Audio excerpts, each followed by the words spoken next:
Bienvenue à toutes et à tous et merci de préférer Dimanche Politique. Eh bien, c'est connu, la campagne sera exceptionnellement médiatique pour le compte des communales et municipales du 17 mai 2020. Telle est la décision de l'État pour protéger les citoyens béninois de la pandémie du coronavirus.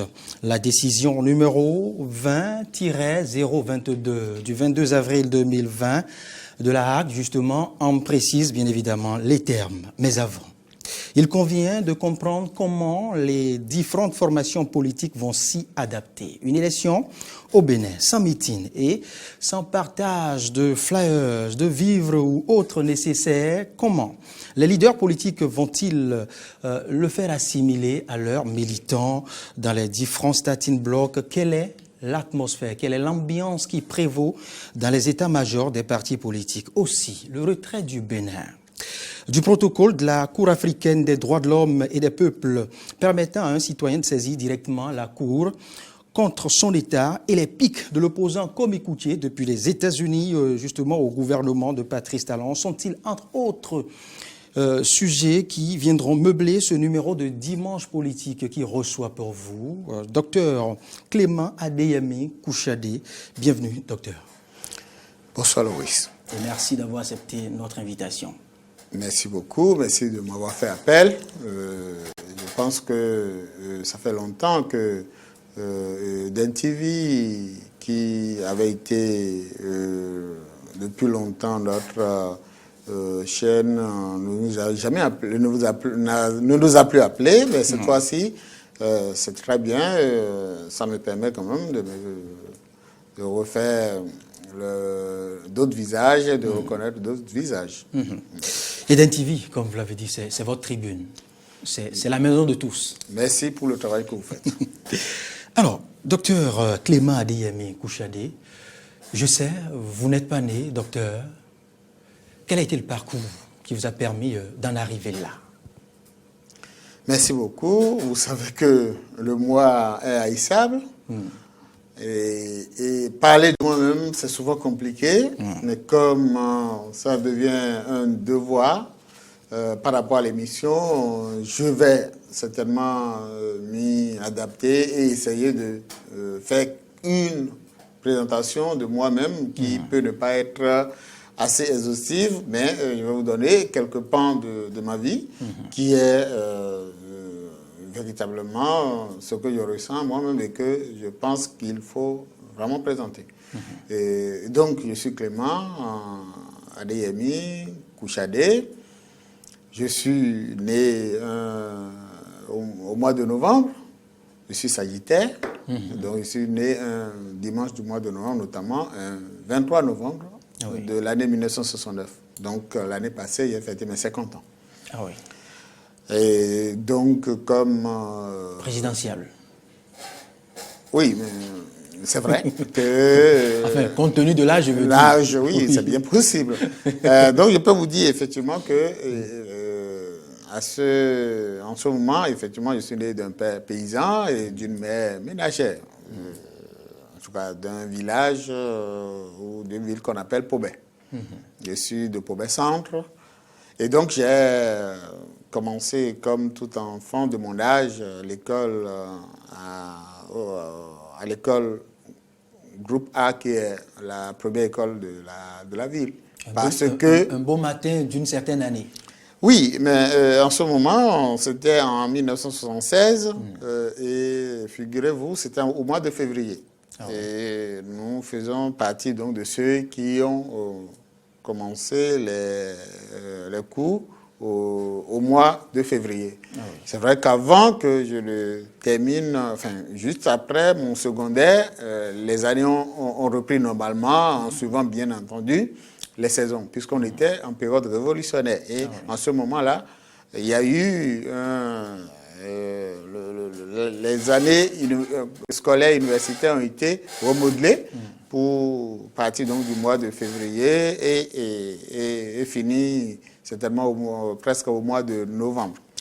Donc, j'ai fait 5 ans de cours primaire Et puisque je devais faire partie donc, de la première promotion à avoir eu son CFEB au CME, ou en 5e année, comme on le disait en ce moment-là. Donc, déjà, à ce niveau, donc, j'essayais donc, de faire de mon mieux. Et donc, j'ai entamé le secondaire en 81. Toujours à Paubert? Toujours à Paubert. J'ai fait le secondaire, le CMG, comme on le dit, jusqu'en 85, où j'ai dû quitter pour rejoindre Porto-Novo, puisque j'étais classé en série C. Et donc, je devais rejoindre le lycée Bianzin, où j'ai fait effectivement mon second cycle pour avoir le bac quelques années plus tard. Et après le bac C, j'ai dû m'inscrire en série scientifique à la fac des sciences. Mais c'est vrai que je voulais faire de l'agronomie. Et en ce moment, on ne pouvait pas s'inscrire en agronomie comme on voulait. Il fallait passer par le biais d'un concours. J'étais malheureusement 19e ou 20e sur un nombre fixé par l'État qui était autour de 18. Donc j'étais sur la liste d'attente. Mais ça n'a pas éboussé ma volonté de réussir et j'ai continué en physique-chimie à la fac des sciences et techniques. J'ai eu la chance à ce niveau d'avoir ma maîtrise assez rapidement. C'est vrai que pendant cette période, il y avait les années invalidées, il y avait les années blanches, mais on est allé jusqu'au bout. Vous en êtes sorti? Oui, et avec une maîtrise en sciences physiques. Et puis après, il fallait continuer ou s'arrêter pour faire de l'enseignement, puisque en majorité, ceux qui sortaient donc de la fac des sciences en ce moment, qui avaient une maîtrise, avaient soit le choix d'aller à l'enseignement, enfin au Bénin, soit de s'expatrier, soit au Gabon. Enfin, en tout cas, le Gabon était le lieu où on pouvait aller facilement, où on pouvait faire sa vie facilement quand on est scientifique, aussi bien mathématicien que physicien. Donc, j'ai eu la chance de postuler à une formation de DEA en énergétique. C'était une formation de... Diplôme d'études approfondies. Oui, c'était une formation de l'EPAC, l'école polytechnique d'Abomey-Calavi, qui était centre polytechnique universitaire CPU en ce moment-là. C'était en 97, où là j'ai dû m'inscrire et en filière énergétique. D'accord. Et donc, après cette formation, malheureusement, qui a duré 2 ans, puisque les formateurs devaient venir pour les plus grosses matières, les modules les plus importants, étaient enseignés par les expatriés. Et donc, cette formation a duré 2 ans, y compris la partie stage Très bien. Et la partie mémoire que nous devions faire. Et donc, après ça, et donc, sur tout le chemin, il y a toujours une chance, soit c'est pas une personne, ou bien pas, il y a toujours une chance. J'ai eu au cours donc, de cette formation de DEA, j'ai rencontré un expatrié, à qui je rends hommage. C'est le professeur Patrick Perret. Il doit être actuellement à Paris, dans un centre de recherche à Paris. Et c'est lui qui a tout fait dans ma vie, hein, en tout cas par rapport à ma formation doctorale. Et donc, après ce DEA, il a proposé que je puisse travailler sur un projet que lui a gagné à Nancy. D'accord. Et dans le projet, on devait avoir un résultat. Et puis après, nous devons... il y a une thèse qui est en appui. Okay. Et donc, il me l'a proposé et je dis... belle opportunité. C'était une belle opportunité. En ce moment-là, il n'avait pas encore soutenu mon DEA. Donc, J'ai eu la chance, mais les enseignants avaient accepté de me faire soutenir rapidement et je leur rends hommage également. Je voulais rendre hommage au professeur Awanou, qui a été mon maître de mémoire en 2A. Je veux rendre hommage également au professeur Vianou, qui était également un des responsables du 2A en ce moment-là. Donc, ils ont accepté que je puisse soutenir rapidement mon 2A pour que je puisse répondre à cet appel. Ce que j'ai fait et très rapidement, il m'a été proposé de prendre en charge mon transport et que la prise en charge, tout au moins pendant 6 mois, de façon renouvelée, pourrait se faire. Ce que j'ai pu faire avec l'aide des parents, puisque en ce moment, ni la faculté des sciences, ni le centre polytechnique universitaire n'avaient les moyens pour soutenir un tel projet, puisque à la fin, il était prévu que je puisse continuer professionnellement dans l'une des 2 centres universitaires, notamment, soit à l'EPAC, soit à la fac. Mais en ce moment, effectivement, les universités manquaient de beaucoup de moyens et donc les parents ont dû prendre en charge et je veux également rendre hommage à ces parents qui... Ce qui vous a permis de valider la thèse. Oui, mais j'ai pu m'inscrire, donc je suis parti à Nancy en 2001 pour commencer ma thèse. Mais, ironie du sort, je voulais faire de l'agronomie, mais on me propose un sujet sur le bois. Encore? Oui. Et là, physicien que je suis, physicien fondamentaliste, il fallait reprendre tout ce qui est biologie, tout ce qui est physique du bois, tout ce qui est biologie du bois, tout ce qui est chimie du bois, tout ce qui est anatomie du bois. Donc, il fallait reprendre toutes les notions sur le bois. Et donc, si je suis allé au bois, c'est parce qu'on m'a proposé un sujet qui était un sujet de la physique, mais le matériau à utiliser, c'était le bois. Comme je pourrais utiliser la brique, comme je pourrais utiliser n'importe quelle roche, mais il se fait que c'est de la matière vivante, enfin, entre griffes, bien entendu, c'est du matériau vivant, au comme finish, du bois. ce fut difficile ou... Non, écoutez, quand on a atteint un niveau comme ça, on s'adapte facilement, parce qu'il s'agit d'un travail de thèse, donc ça a été facile parce que les disponibilités étaient là. Nous avions avec nous un certain nombre de collègues ou de camarades qui nous avaient accompagnés, y compris donc le professeur qui avait à charge notre thèse. Donc, c'est comme ça, nous sommes allés après 4 années à Nancy. Et une fois le doctorat en poche, pourquoi n'êtes-vous pas resté de l'autre côté? Je peux vous dire que j'ai fait mon mémoire, j'ai présenté ma thèse 23 septembre, une semaine après, je suis déjà à Cotonou. Et pourquoi?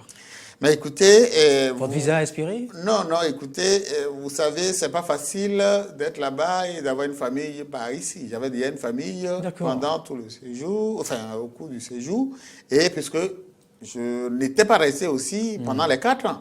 Je faisais des allers-retours, je restais au Bénin pendant au moins 3 mois ou 6 mois. Ça dépendrait donc des financements que j'avais obtenus en ce moment-là. Donc, quand j'ai terminé, je suis revenu avec mon doctorat.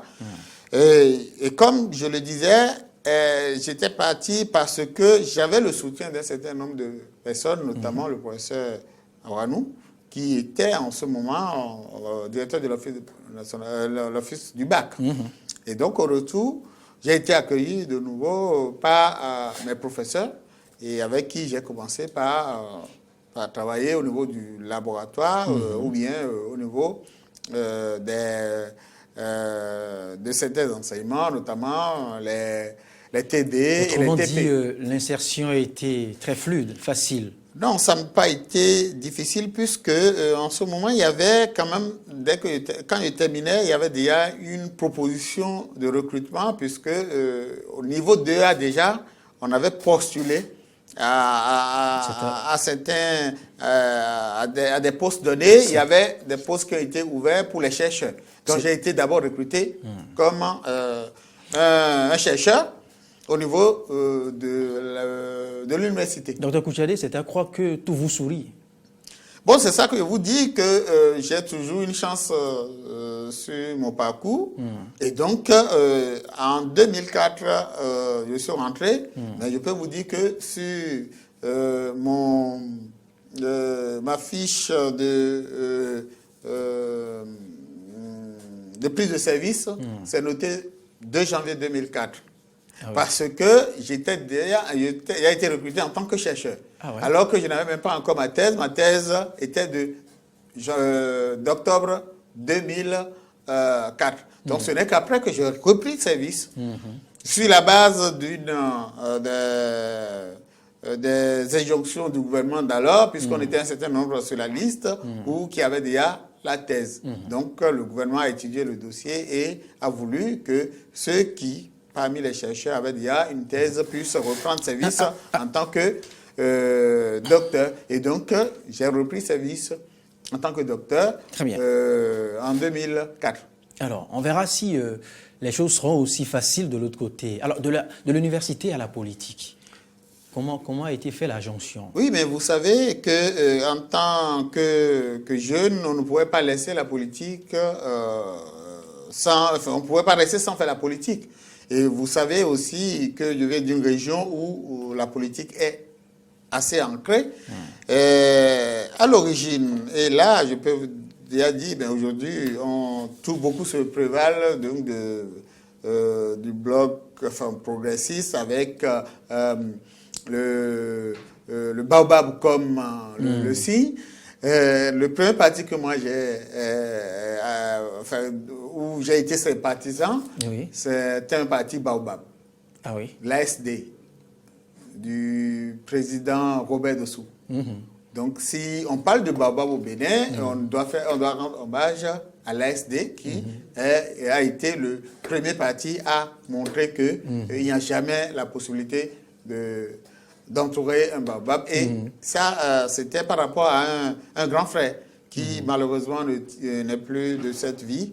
C'est le grand frère Abogoin qui nous a amené dès les tout premiers jours des partis politiques, notamment dans les années 91. Et donc, c'était le parti auquel, jeune étudiant que j'étais, on avait tous adhéré. Puis après, on avait eu quelques difficultés, puisque le parti n'étant véritablement pas ancré dans au niveau de notre localité, au niveau de Paubert, sachant que le PRD était bien assis. Ah oui. Et vous savez, plus tard, il y a la naissance du MADEP. Et j'étais à la création du MADEP également. Jeune étudiant en 97, j'étais au Palais des Sports lors de la création du MADEP.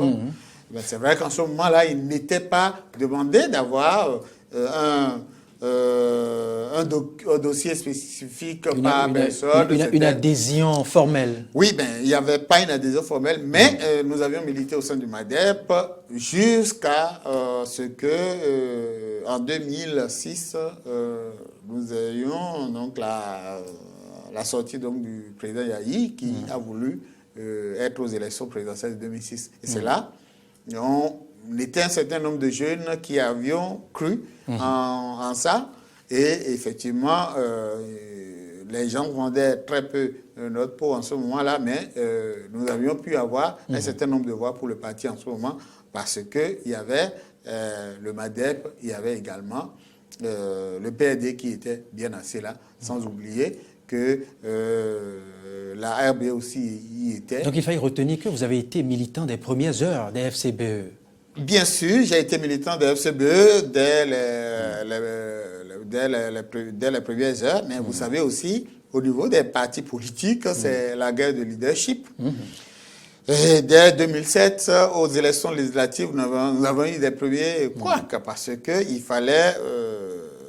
nous étions les tout premiers, mais certains, après les élections, après que le président a eu le pouvoir, donc, nous avions eu d'autres adhérents qui n'étaient pas des moindres. Ceux-là... étaient privilégiés. Oui, mais parce que les questions de moyens étaient vraiment primordiales. Il fallait quand même miser sur ceux qui ont des moyens, le président aussi venant.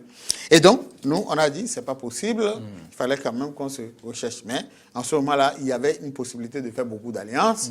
Donc, on a fait une alliance jeune que nous étions. On a dû abandonner le FCBE à ceux qui sont venus nous faire la vedette. Et on a dû faire une alliance avec d'autres partis politiques pour aller aux élections législatives. Ah oui. C'est vrai que ça n'a pas marché pour ceux qui étaient sur la liste. Je crois que j'étais peut-être un suppléant en ce moment-là. Mais on n'a quand même pas laissé le président Yahi seul dans sa gouvernance. On a dû créer, et ça, je vais peut-être terminer à ce niveau-là, on a dû créer avec le ministre Ouinsavi, l'UFED. On a créé l'UFED, le parti UFED, et avec lequel nous avions cheminé jusqu'à ce que, à un moment donné, le président Yahi Professeur, je dis docteur Clément Adeyemi Kouchiane, oui. on va poursuivre dimanche politique, c'est vrai. Oui, je vais terminer à ce niveau-là pour dire que, en définitive, c'est délicat de contenir un universitaire, tu sais. Oui, c'est ça que vous dites que c'est très haïssable et il est difficile de parler de soi-même. Oui. On va poursuivre, professeur. On va vous permettre maintenant d'apprécier l'actualité qui est celle politique béninoise. Maintenant, on va lire brièvement les 4 ans de Patrice Athanas Guillaume Talon. Ce ne sera pas que ça. Mais avant, vous savez qu'il y a de plus brûlant fait actuellement. Il n'y a que le Bénin s'est retiré, je venais de le signifier tout à l'heure dans mon introduction, le Bénin qui s'est retiré du protocole de la Cour africaine des droits de l'homme et des peuples. Et ça, c'est l'actualité du moment, l'actualité de la semaine. Merci de nous donner votre lecture de ce comportement de l'État béninois. Merci beaucoup. Je pense que moi-même, j'ai commencé par lire cette affaire depuis avant-hier nuit. Et ça s'est confirmé hier. Et le ministre de la Communication l'a confirmé. Ah oui. Et ça fait partie des choses que nous reprochons au gouvernement du président Talon. C'est un recul pour le Bénin. Ah oui. C'est un recul pour le Bénin. Si déjà au niveau national, il est difficile d'avoir des arbitres. Et qu'on nous empêche d'aller chercher de l'arbitrage. Que faites-vous des nombreuses institutions de la place, si vous parlez de négation? Je dis, c'est dommage qu'on en soit arrivé là. C'est dommage qu'on en soit arrivé là. Nous sommes un État souverain, je ne vous apprends rien. Oui, mais nous sommes un État souverain, mais ce qui se passe depuis 2016 est inédit. C'est inédit à quel point? Au point où je dis, il n'y a personne, en tout cas moi particulièrement, et je pense que c'est pareil pour tous les opposants, on n'a plus confiance à la justice de notre pays. Ah oui? Oui, quand tu es opposant et qu'une affaire t'amène devant la justice, tu ne sais vraiment pas où ça va s'arrêter.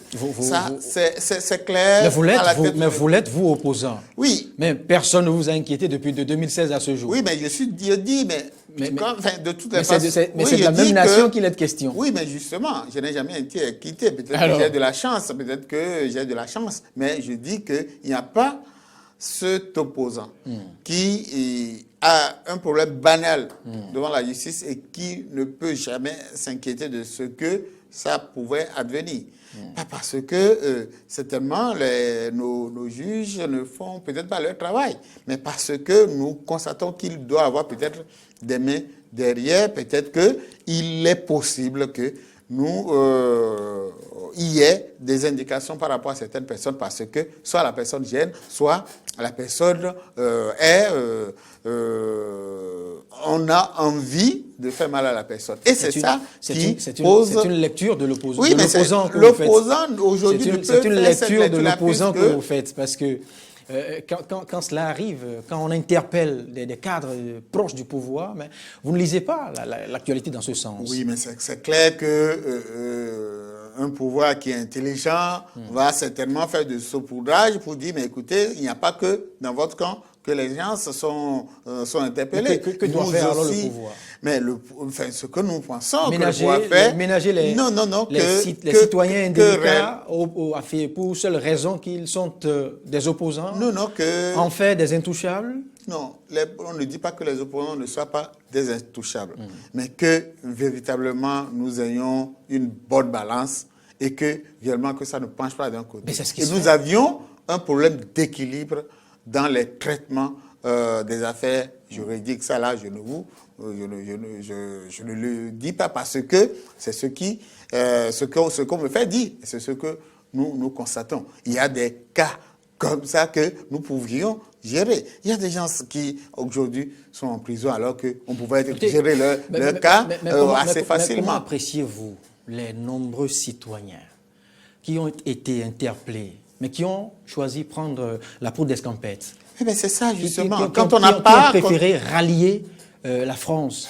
Oui, je dis, et c'est ça la difficulté. Mais il y en a qui ont rallié la France, mais il y en a qui ont rallié... les États-Unis. Mais il y en a qui ont rallié la France. Mais vous oubliez ceux parmi nous qui sont allés vers le gouvernement et qui aujourd'hui roulent normalement. Mais ça aussi, c'est des cas. Parce que vous acceptez faire le jeu, mais là, on vous laisse tranquille. Mais il y en a qui sont allés parce qu'ils se disent ils ne peuvent jamais se faire comprendre, ils ne peuvent jamais faire valider toutes leurs idées par rapport à ce qu'on leur reproche. Et c'est ça la difficulté. Donc du coup, on a une opportunité, peut-être la Cour africaine des droits de l'homme, et beaucoup accourent vers là-bas, encore que certains parmi les gouvernants d'aujourd'hui avaient déjà utilisé cette Cour. Mais aujourd'hui, quitter cette Cour qui laisse un peu d'espoir aux opposants béninois, c'est vraiment dommage pour notre démocratie. Et c'est ça que nous dénonçons. C'est à cela que nous travaillons pour que réellement notre démocratie soit restaurée. Parce que nous sentons un gros problème pour notre démocratie. Vous n'êtes pas sans savoir que la dernière fois, il y a eu... nous avions reculé. Nous avions reculé par rapport à notre gouvernance en matière démocratique. On n'a plus... La parole n'est pas libérée. Et c'est ça, véritablement. Mais dans le même temps, les bons faits au niveau des appréciations des instances internationales sur le doing business, sur le plan économique, sur la gestion des ressources au sommet de l'État, vous n'en faites pas cas. Oui, c'est dommage. J'espère que ce que je dis est véritablement accepté. Parce que par rapport à ça aussi, non, on n'a rien à... moi, je ne reproche pas grand-chose à la gouvernance. Quand je dis je ne reproche pas grand-chose, de toute façon, nous voyons l'asphaltage partout. Mais c'est à quel prix? Et ça, je l'ai dit la dernière fois, peut-être sur votre chaîne, parce que nous pouvons faire le point entre la gestion de jusqu'en 2011, où la dette extérieure béninoise était à 2100. Aujourd'hui, en tout cas, on n'a pas encore intégré les derniers chiffres, ça doit être autour de 4 000 milliards. Vous voyez, il y a un gap de 2 000 sur 4 ans. Et il y a effectivement ces réalisations.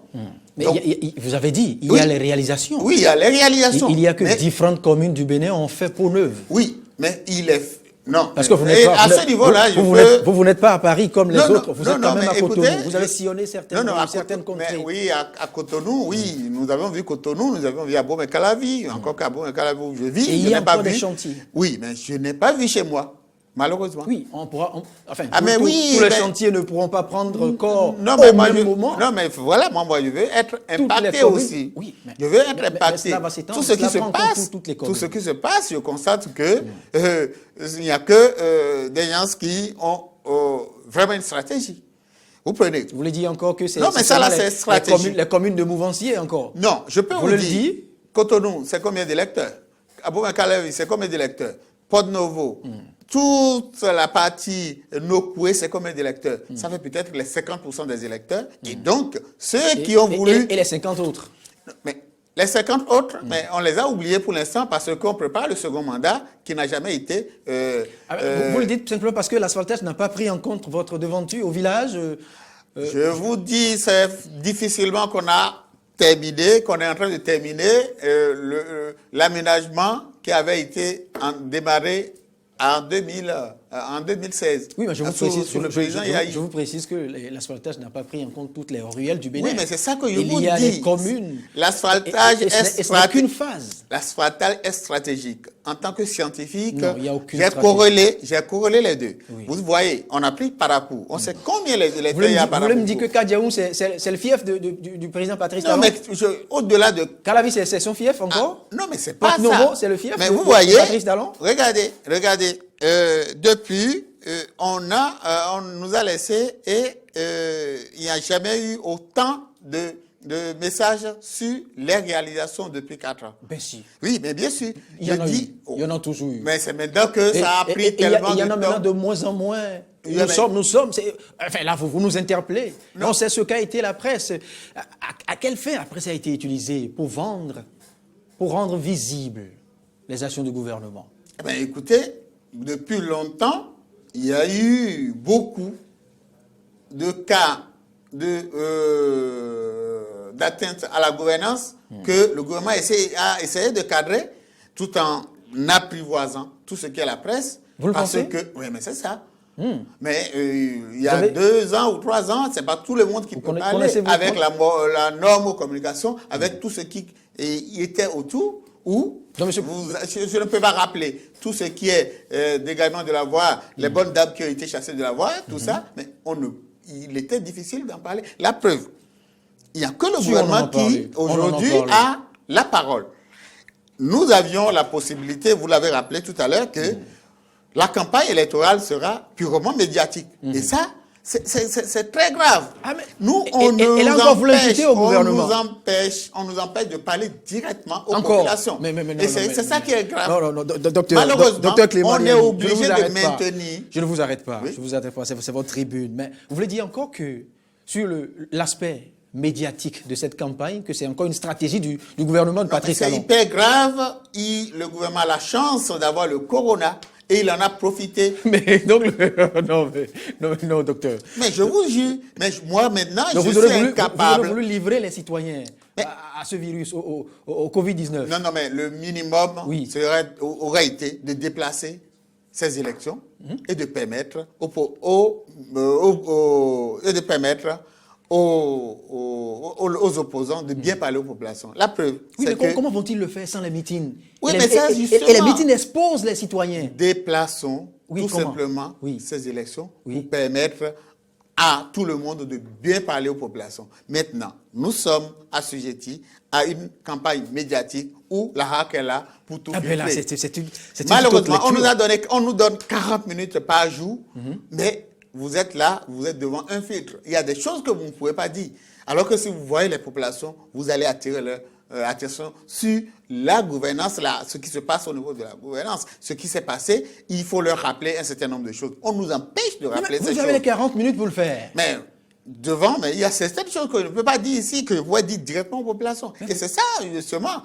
Mais c'est 40 minutes. Oui, mais c'est 40 minutes. Pour vendre votre sensibilité politique, pour convaincre. Est-ce que vous me comprenez? Mais libre à vous de monnayer ces 40 minutes à votre guise. Mais on est combien de ces populations-là qui ont la radio? On est combien à avoir nos téléphones portables? On est combien à avoir la télévision? Mais c'est toutes les radios dans toutes les localités. Oui, mais je vous dis, ceux-là, mais je vous ai dit, on a eu toutes les informations. Moi, je suis, par exemple... associé à la radio Paubert. Et dans tout le plateau, on a 3 radios qui ont été sélectionnées. Et là, je dis 40 minutes, j'en ai. Mais maintenant, quel traitement est fait de ces 40 minutes-là? Puisque les responsables des radios sont là pour dire, ça là, ce message, vous pouvez passer, ce message, vous ne pouvez pas passer. Non, et c'est ça. Vous voulez nous dire encore que c'est à nous de vous imprimer le cadrage de votre parti? Mais c'est ça, si je suppose que vous êtes, je prends un exemple à tout hasard, vous ne l'êtes pas. Si vous êtes UDBN, il ne revient pas au directeur ou au coordonnateur général de Eden Télévision de venir vous dire, voici ce que vous allez dire. Ben non, Mais vous n'allez pas juste mal parler des autres sensibilités politiques. Vous n'allez pas, entre griffes, insulter. Vous n'allez pas faire comme l'autre, traiter telle ethnie de tel acabit. Non, mais vous allez mettre en valeur vos réalisations, votre formation politique. Mais là, libre à vous. Il n'y a pas que ça dans une campagne électorale. Il n'y a pas que vendre ses capacités dans une campagne électorale. Il y a d'autres possibilités de voir ce que les autres ont fait de mauvais. Je dis, on a besoin de rappeler cette thème. Mais vous pouvez le faire. Oui, vous pouvez le faire pourvu que ce soit justifié. Oui, mais justement. Justement, et c'est à ce niveau-là que ça marche. C'est déjà que, avant de passer un message, ça passe par le filtre. Là, quel que soit votre engagement politique, mais malheureusement, docteur Clément Adeyemi Kouchadé, on va accueillir Corneille Haïssé. Une chose est sûre, soyez rassurés, docteur, personne ne vous dira d'applaudir l'autre parce que c'est exclusivement médiatique. On espère que on la vous dira pas ne va d'applaudir. pas mettre Non, on vous dira pas d'applaudir. titre de caporal pour nous empêcher de dire ce que nous pensons du gouvernement, parce que nous pensons que cette forme de campagne est vraiment ne participe pas de la volonté de l'opposition de véritablement monter au créneau, de participer la première fois depuis 4 ans à une campagne électorale et que ce soit forcément par les médias, que nous parlons. Mais nous avons besoin de nous montrer aux populations. On ne peut pas élire un maire virtuel. Et c'est à cela qu'on nous appelle. Une chose est sûre, docteur Clément Adeyemi Kouchadé, Ouane est très loin d'ici. Le virus ne s'est pas enclenché, ne s'est pas propagé pour la première fois au Bénin. Donc une chose est sûre, ce n'est pas le gouvernement Patrice Talon qui en est la base. Eh bien, c'est une sorte d'impondérable. Cela s'impose à toute la planète. Et pour éviter le vide juridique et poursuivre le calendrier électoral, eh bien, il a été décidé que la campagne soit exclusivement médiatique. Et je continue d'être rassuré que vous aurez libre choix de vous exprimer comme vous le dites. La HAC, comme vous le dites, la lecture que vous faites de la HAC, je ne la partage pas. Vous aurez le temps de vous exprimer. Le seul hic est que vous allez le faire tout en respectant l'intégrité, les autres sensibilités formations qui compétissent justement, qui sont en liste pour ces municipales et communales de 2020. On va accueillir Corneille Haïssé. Pendant 12 minutes, vous allez aborder avec lui peut-être bien d'autres volets de cette même actualité sociopolitique au Bénin. Corneille, c'est maintenant.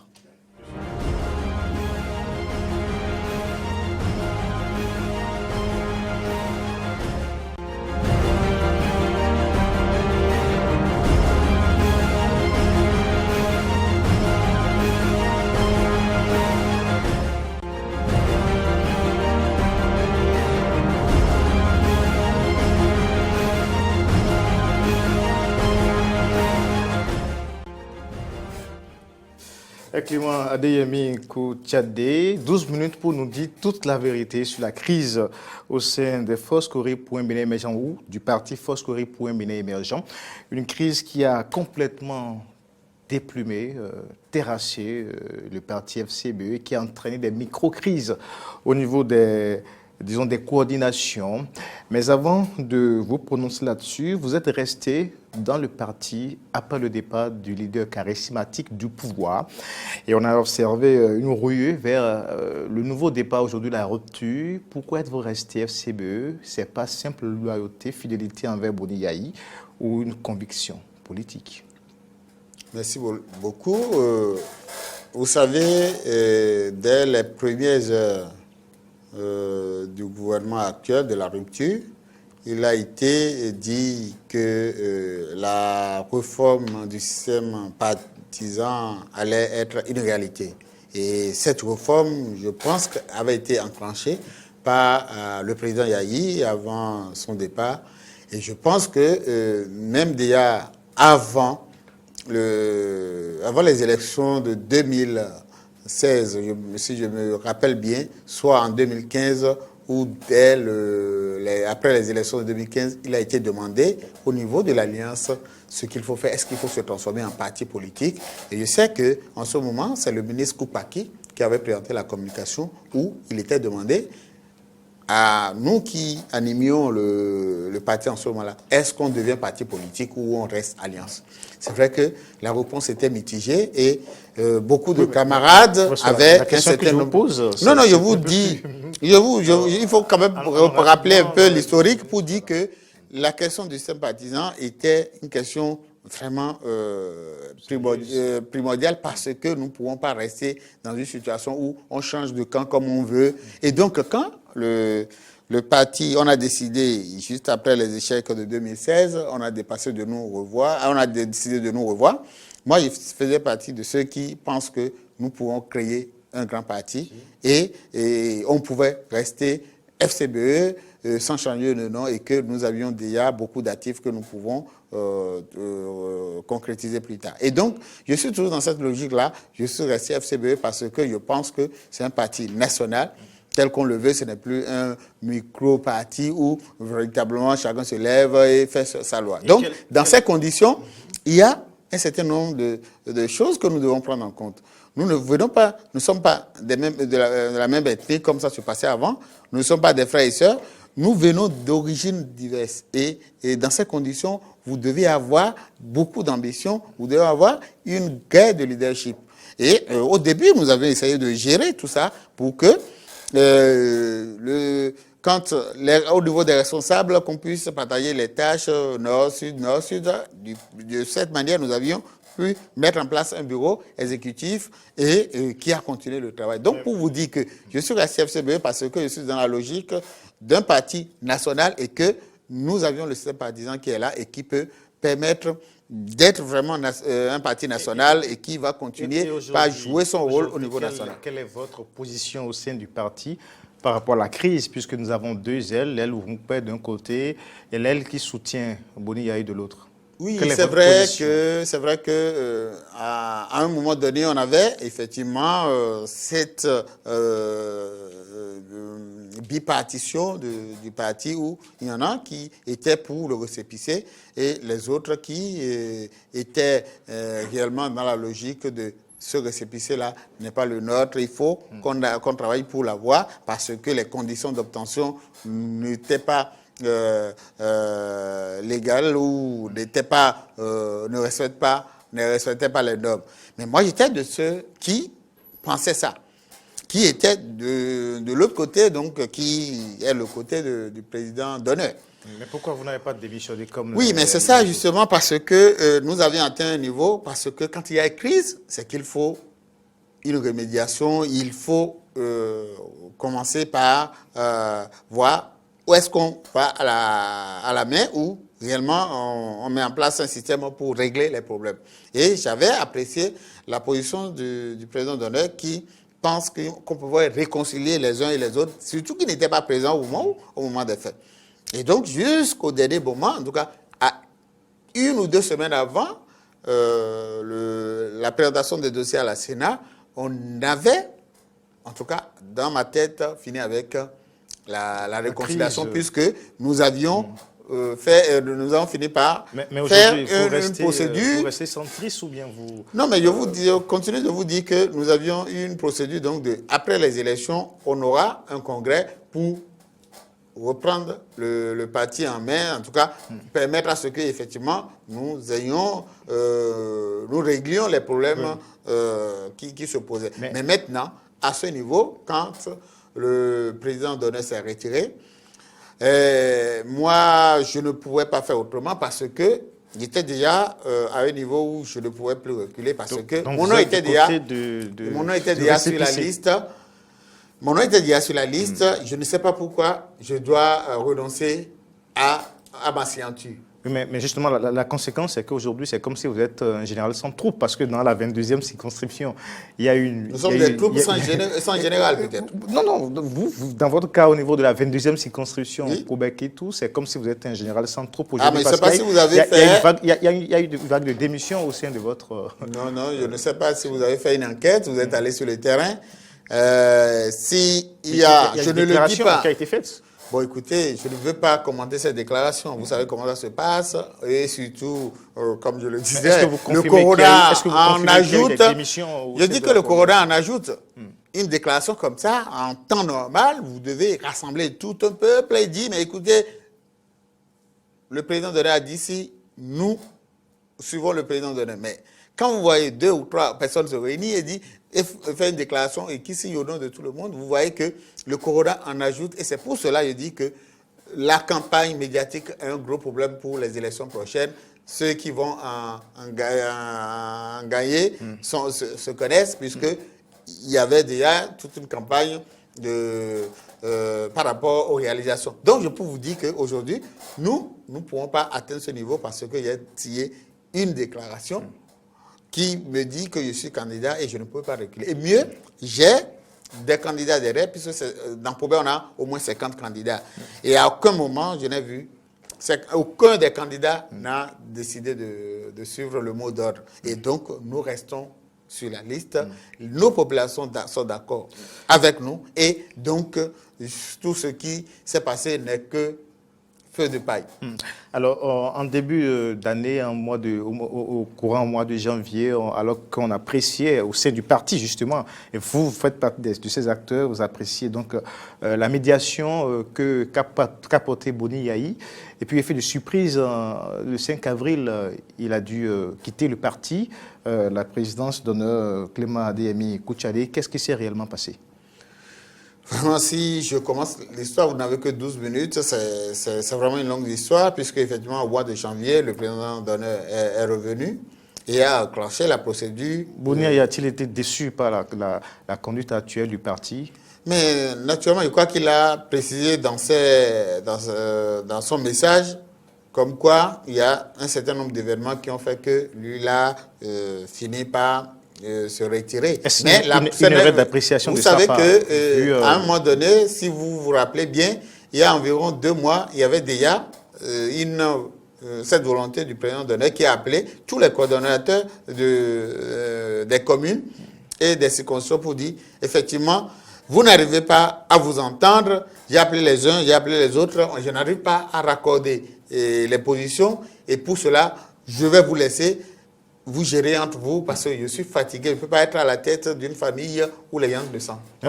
Et donc aujourd'hui, je crois que il a constaté que la cohésion n'existe toujours pas et qu'il fallait peut-être se retirer pour voir un peu chacun se débattre et comme ça nous saurons à la fin si effectivement c'est lui ou c'est qui a raison parmi nous. Mais moi je pense que la FCBE a un grand rôle à jouer aujourd'hui dans l'échiquier politique national. Vous le pensez toujours quand aujourd'hui on sait que nous ne pourrons plus laisser la base. FCBE sans Boni Yahi pourra-t-il réellement relever ce défi dans la compétition électorale? Oui, nous savons que Boni Yahi a été un vrai leader. Non, mais c'est un coup.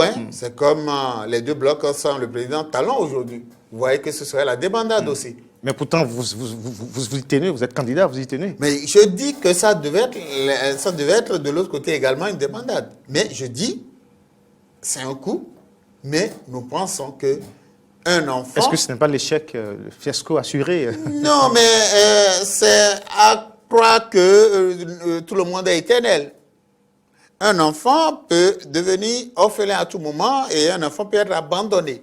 Et dans ces conditions, l'enfant doit s'arranger pour être autonome et gagner sa vie. Mais ce n'est pas gagné d'avance. Ça peut, le contraire aussi peut arriver. Mais en ce moment-là, tu te combats, tu fais un combat pour ta réussite. Et je pense que c'est peut-être bien de nous former de cette manière-là que d'attendre toujours des autres ou bien d'un mécène pour pouvoir réaliser sa vie. Je pense que nous sommes dans une position où nous pouvons nous prendre en charge et c'est à cette statut que le président de Yari nous convie. Mais avant de boucler les 12 minutes rapidement, que pensez-vous de la condamnation de l'ex-agent national Komi Koutié? Voilà, ça également, je crois qu'on en avait déjà discuté. C'est dommage qu'on en arrive là, parce que on pouvait gérer autrement ces genres de choses. Depuis fort longtemps, l'ancien ministre des Finances dit qu'il a fait toutes les procédures au niveau du service qu'il a eu à gérer, notamment le FNM qu'il avait géré en son temps, et que même ses comptes avaient été validés. Maintenant, moi je ne suis pas rentré dans le dossier pour savoir vraiment ce qu'on lui reproche en tant que premier responsable donc d'une telle structure. Mais c'est dommage qu'on en soit arrivé là, et il a effectivement fini par pas parler, et tout en disant que de toute façon, ce que je dis, ça ne va rien changer. Malheureusement, il n'est pas plus capable d'aller en Tanzanie pour se faire entendre. C'est terminé, docteur. Merci, Corneille. On va poursuivre, docteur Clément Adeyemi Kouchadé. Pour une fois, pendant ces 12 minutes, Corneille Haïssen a pu arracher une réponse à une de ces questions à son invité. Corneille n'a pu précisément vous situer dans l'une des ailes des FCBE. Vous avez su subtilement ne pas y répondre. Est-ce que vous êtes de l'aile du président d'honneur démissionnaire? Est-ce que vous êtes de l'aile Humpé? À quelle branche des FCBE appartenez-vous? Je crois que FCBE participe aux élections communales prochaines. Donc je suis FCBE.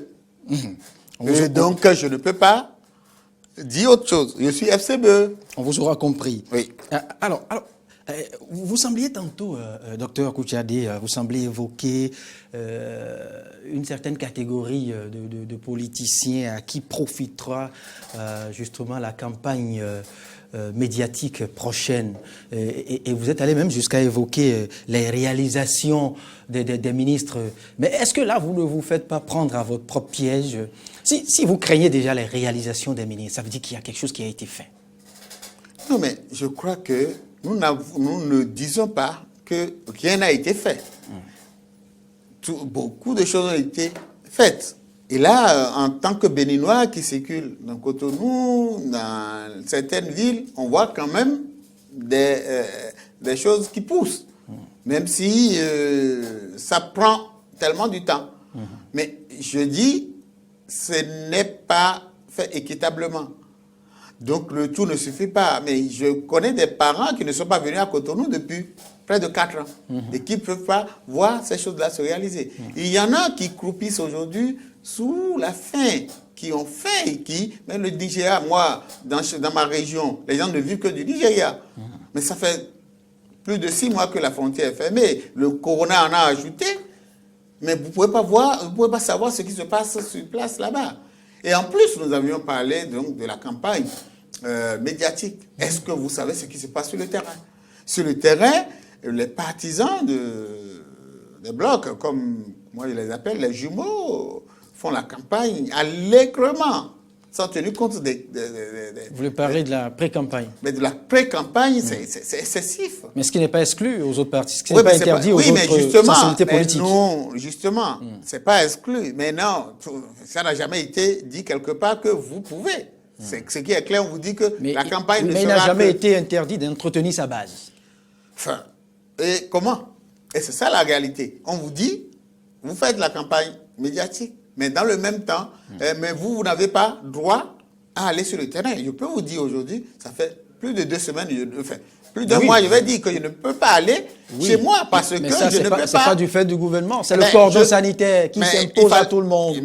Même les mousanciers ne peuvent passer le cap. À moins que ce soit une dérogation exceptionnelle pour raison d'État. Oui, mais c'est clair que certains mouvanciers ne peuvent pas passer le cap. Voilà. Mais il y en a, mais vous avez des services déconcentrés qui sont là-bas. Et ceux-là ne sont pas que des mécènes, des gens qui sont partisans. Ils ont été nommés parce qu'ils appartiennent à un parti et qui sont sur le terrain et qui organisent des séances. Et nos militants ne font que nous appeler pour dire, mais écoutez, il y a. Oui, mais c'est pas tout le monde. Oui, docteur Clément Adiyemi Kouchadé. Je vous dis la réalité. Oui, mais quand vous exposez ainsi la réalité, vous ne direz pas que de l'autre côté du cordon sanitaire, il n'y a pas des sensibilités, enfin, il n'y a pas des coordonnateurs FCBE, il n'y a pas des amis, il n'y a pas des proches qui pourront continuer à animer vos bases, à tenir des réunions, des séances, à sensibiliser peut-être sur le Covid au nom des FCBE. Alors, c'est possible. Mais alors, vous en parlez maintenant comme si cela n'est réservé qu'aux partis proches du pouvoir. Mais c'est ce que nous constatons sur le terrain parce que les nôtres, oui, mais nous avons des candidats. Mais si tous les candidats qui se retrouvent être de l'autre côté, enfin, il y en a qui ne sont pas là-bas. Mais il y en a qui sont d'un certain niveau et qui pouvaient mieux haranguer la masse ou dont la masse a besoin et qui ne sont pas sur place parce que à cause de Corona. Donc, en fait, et je vous l'ai dit, il y a des personnalités qui sont sur le terrain et qui sont à des postes donnés et qui ne peuvent peut-être pas venir ici, mais qui profitent largement.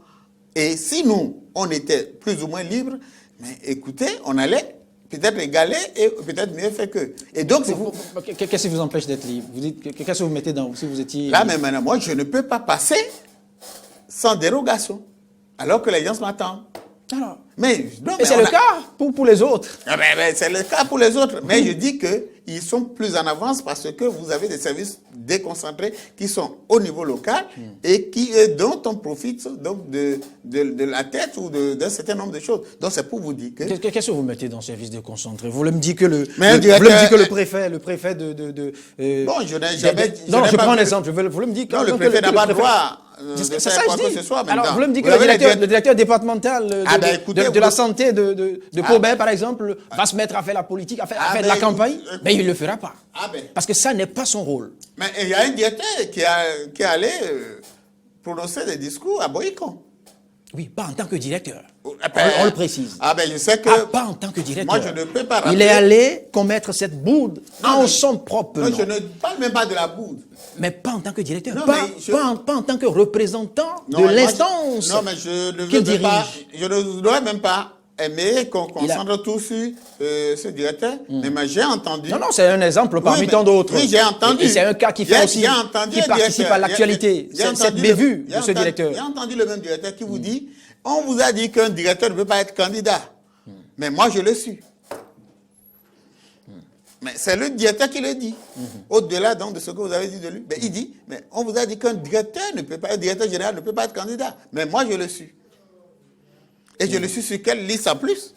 Où vous avez telle ou telle personne. Et vous voyez que c'est bien la liste du patron. Donc vous voyez... Non, donc, le patron n'a aucune liste. Le patron, il y a des partis qui se disent proches de la mouvance de l'exécutif. Et libre à ses partis. Oui, il y en a qui le démontrent comme ça parce que, mais la preuve c'est qu'aujourd'hui on vous dit, ah oui, Yaïboni n'est plus chez eux. C'est le cas. Donc, ce n'est même pas chez nous que je dis. Ceux qui veulent profiter disent, le dernier cas que vous évoquez, c'est vrai, c'est un cas qui reste aussi putride que je n'aimerais pas l'aborder sur une aussi haute instance que notre tribune. Moi, je connais des directeurs chez moi qui distribuent, par exemple, des cache-nez. Des directeurs départementaux qui distribuent des cache-nez. Des chargés de mission qui distribuent des cache-nez. Donc, vous voyez que en ce moment-là, mais même si, on est en période... Écoutez, docteur Kouchadé, si vous en avez les moyens, vous n'allez pas en distribuer à vos frères et sœurs autour de vous? Vous n'allez pas sensibiliser? Mais la période... Est-ce fait de la politique? Écoutez, on ne peut pas détacher les deux. Mais quand tu remets, mais je sais qu'il y a forcément quelque chose qui est dit autour, que c'est telle personne, mais vous savez, il est de tel parti. C'est un procès d'intention. Non, mais je le dis parce que mais la période s'y prête.